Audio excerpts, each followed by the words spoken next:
For 15 years, I was the poster child for loyalty. I stood by him in the police station. I stood by him in the courthouse. I stood by him at the gates of a federal prison while the cameras flashed and the world screamed at me to run. I held my head high. I wore the matching outfits. I smiled when I wanted to scream, because I was taught that love bears all things. I was taught that a covenant is unbreakable, no matter how much it shatters you. But tonight, the house is quiet. The 7 children I am raising alone are finally asleep. And I am sitting at my kitchen table looking at a document that I swore before God I would never touch.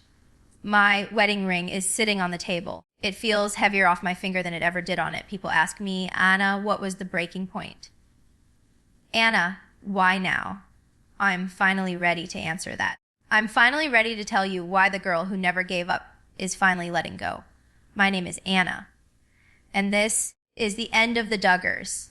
You have to understand the divorce. You have to understand the wedding. I was 20 years old. I was a child. I remember walking down that aisle, feeling like a princess. I thought I had won the lottery. I was marrying the golden boy of the most famous Christian family in America.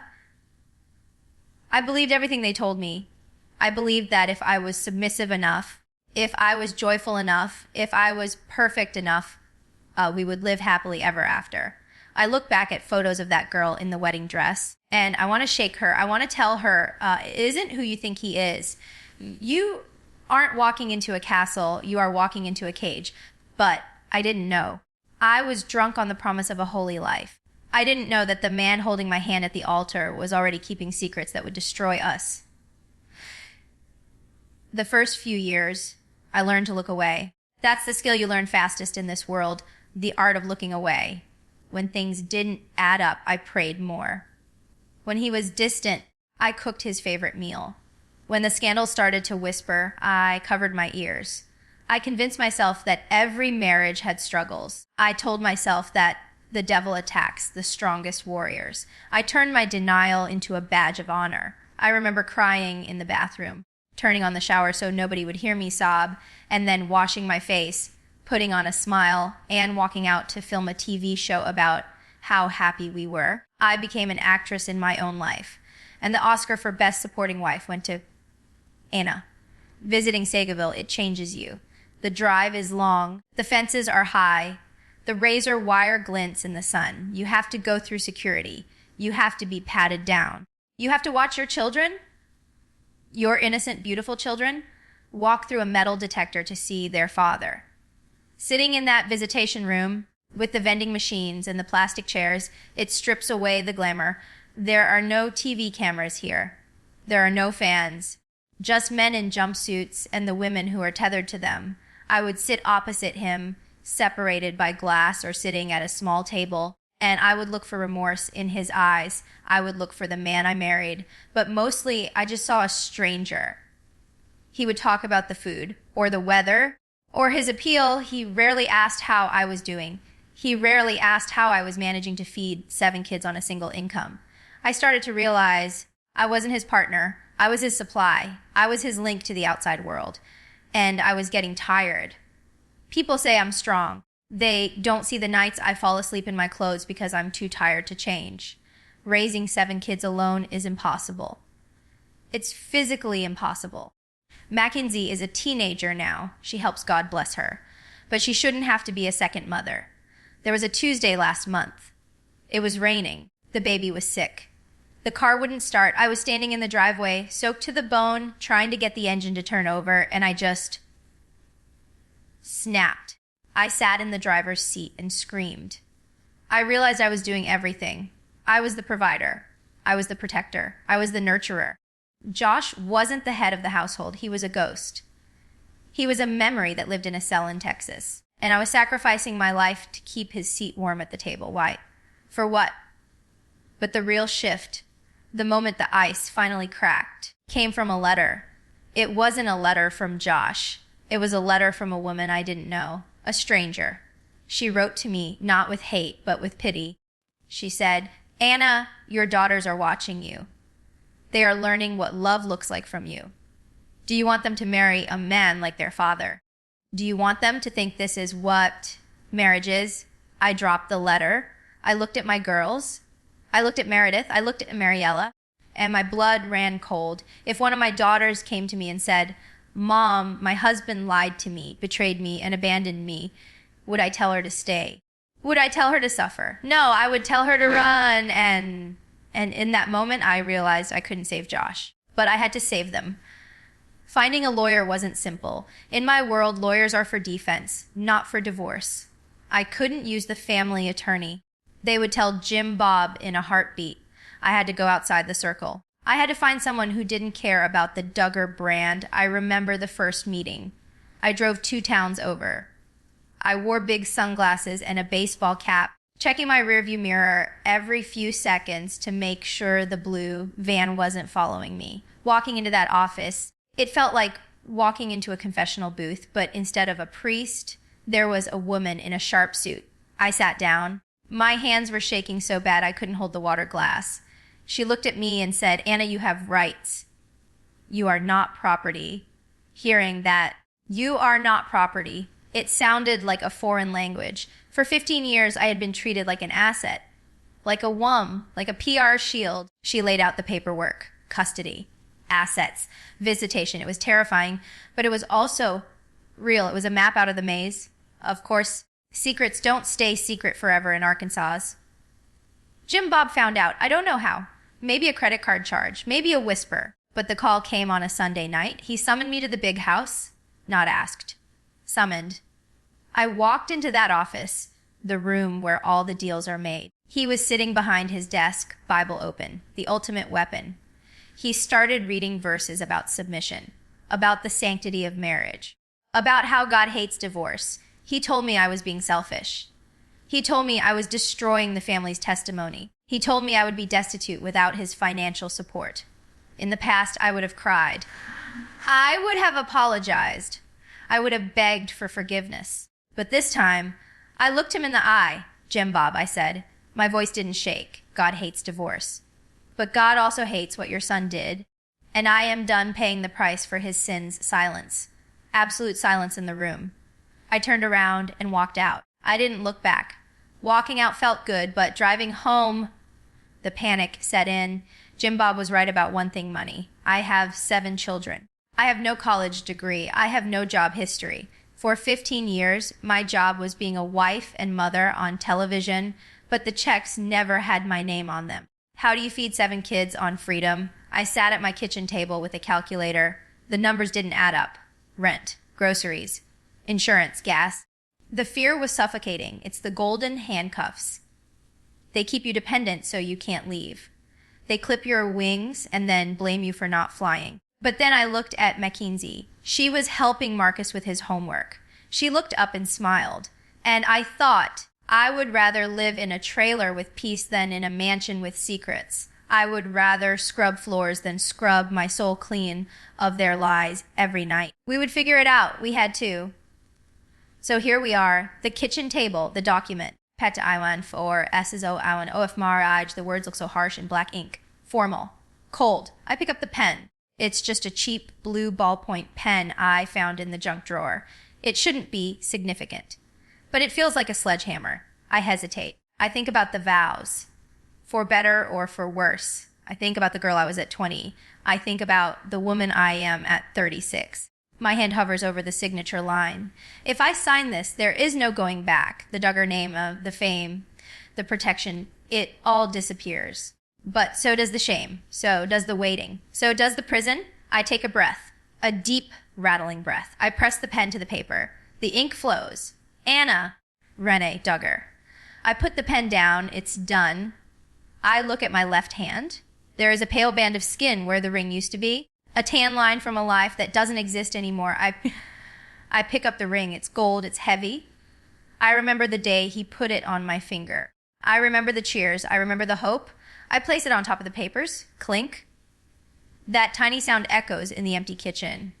I don't feel happy. Divorce isn't a happy ending. It's a tragedy. It means something died. But I feel air. I feel oxygen in my lungs for the first time in a decade. I am not Josh Duggar's wife anymore. I am just Anna, and for the first time, Anna is enough. Signing the paper was hard, but telling the children That was the moment that almost broke me. How do you explain divorce to children who have been raised to believe it doesn't exist? How do you tell them that the father they visit in prison isn't coming back to us, even when he gets out? I gather them in the living room. Mackenzie, Michael, Marcus, Meredith, Mason, Mariella, Madison. 7 innocent faces looking up at me. Mackenzie is old enough. She knew. I saw it in her eyes. She had seen the tension. She had seen the tears.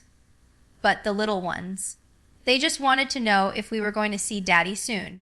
Daddy and Mommy are going to live in different houses forever, I said. I didn't use the word divorce at first. It felt too violent.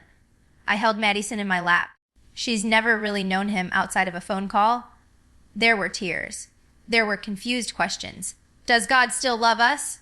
Michael asked. That question, it pierced my heart. Yes, I told him, grabbing his shoulders.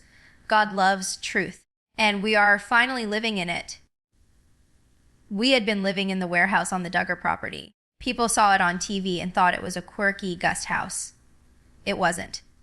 It was a metal building. It had no windows in the bedrooms. It smelled like industrial cleaner and old dust. Living there felt like we were inventory. We were stored away on the back of the lot, out of sight, out of mind. Packing up that warehouse felt like excavating a tomb. I put the clothes in black trash bags. I took the pictures off the walls. Every box I taped shut felt like I was reclaiming a piece of my dignity. Jim Bob drove by in his truck while we were loading the van. He slowed down, looked at us, and then kept driving.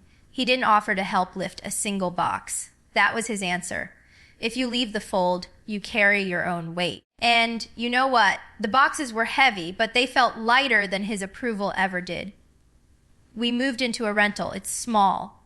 It's not a mansion. The boys have to share a room. But it has windows, real windows that look out onto a street where nobody knows our last name. The first night there, I locked the front door. Click. I checked it twice. Not because I was scared of intruders, but because I was scared it was a dream. For the first time in 15 years, I didn't have to check in with anyone. I didn't have to ask permission to go to the grocery store. I didn't have to worry about who was watching the driveway. I made dinner. Spaghetti, the kids' favorite. We sat on the floor because we didn't have a dining table yet. We ate off paper plates. And we laughed. Real laughter, not the polite, keeping sweet giggles, but loud, messy, chaotic laughter. The air in that apartment felt different. It felt like mine. When the news broke, I turned off my phone. I was terrified. I was raised to believe that the world hated us. I was raised to believe that everyone outside our church was an enemy waiting to tear us down. I expected the headlines to scream, Anna Duggar abandons husband. I expected the hate mail. I expected the judgment. But 3 days later, I finally turned it back on. And I saw the messages. Thousands of them. Run. Anna, we are rooting for you. You are doing the right thing for your kids. Strangers, people I was taught to fear, were offering to pay for my groceries. They were offering legal advice. They were cheering for my freedom. I realized then that the world wasn't the enemy. The enemy was the silence I had been living in. The world was actually waiting for me to wake up. But waking up is painful. Now that the adrenaline of moving is wearing off, I'm left with the quiet. And in the quiet, I have to ask myself, who is Anna? For my whole adult life, I was Josh's wife. That was my title. That was my ministry. That was my identity. Without him, who am I? I looked at my driver's license today. Anna Duggar. Do I keep the name? It's my children's name. But it's also the name of my trauma. Do I go back to Keller? That feels like going backward. I am realizing that I have to build a person from scratch at 36 years old. I have to figure out what music I like, what movies I want to watch, what I want to do with my life besides raising children. It's terrifying. It's like learning to walk again, but at least I'm walking on my own 2 feet. Getting a job at 30, 6 with no resume is humbling. I sat at the kitchen table, staring at the blank screen. Education, I homeschooled. Previous employment, none. I felt shame. I felt like I had wasted 15 years. But then I looked at the skills I did have. I can organize a household of 9 people. I can manage a budget on pennies. I can handle crisis management better than most CEOs. I walked into a local boutique. I didn't mention my last name. I just said, I'm a hard worker. I need a chance. The owner looked at me. She didn't see Anna Duggar, the victim. She saw a woman who was ready to fight. Can you start Monday? She asked. I almost cried. Yes, I said. I can start right now, earning my first paycheck. Holding that piece of paper that had my name on it, it felt better than any inheritance. I had to go back to Sagaville one last time, not to visit, to say goodbye. I sat in the waiting room, listening to the buzz of the fluorescent lights.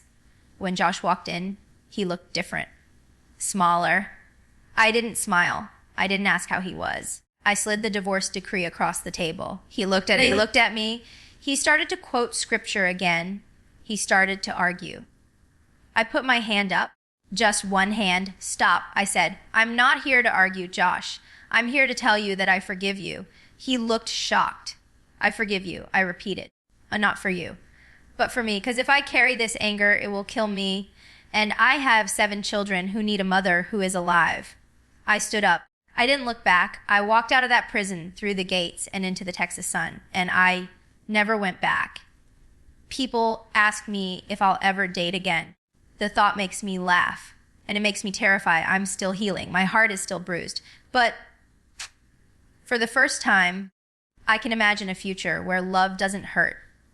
I can imagine a dinner where someone asks me about my day. I can imagine holding hands without wondering who is watching. I'm not ready yet, but I bought a red dress the other day. I've never worn red. It felt too bold, too loud, but I put it on in the dressing room and I spun around. And the woman in the mirror, she looked like she could handle a date. Maybe next year. Maybe in 5 years. But the door isn't locked anymore. The best part is watching the kids. They are blooming. Mackenzie joined a soccer team. She runs down that field with her hair flying, screaming with joy. She isn't a little mother anymore. She's just a kid. Michael is reading books about engineering. He wants to build bridges. Real bridges, Mom, he told me. Strong ones they are going to school, real school. They are making friends who aren't related to them. They are asking questions, hard questions, and I am answering them honestly. I am breaking the cycle. It stops with me. My daughters will know their worth. My sons will know how to respect women. They won't inherit the Duggar shame. They will inherit my strength. So if you are listening to this, if you are the woman who is staying because you think you have no choice, listen to me. You are stronger than you think. You are worth more than your silence. You are worth more than your submission. It is scary to leave. It is terrifying to walk into the unknown, but the unknown is better than the prison you know. My name is Anna. I was a Duggar. Now, I am just free. And freedom. It tastes like the sweetest thing in the world. Thank you for listening. And remember, it is never, ever too late to rewrite your ending.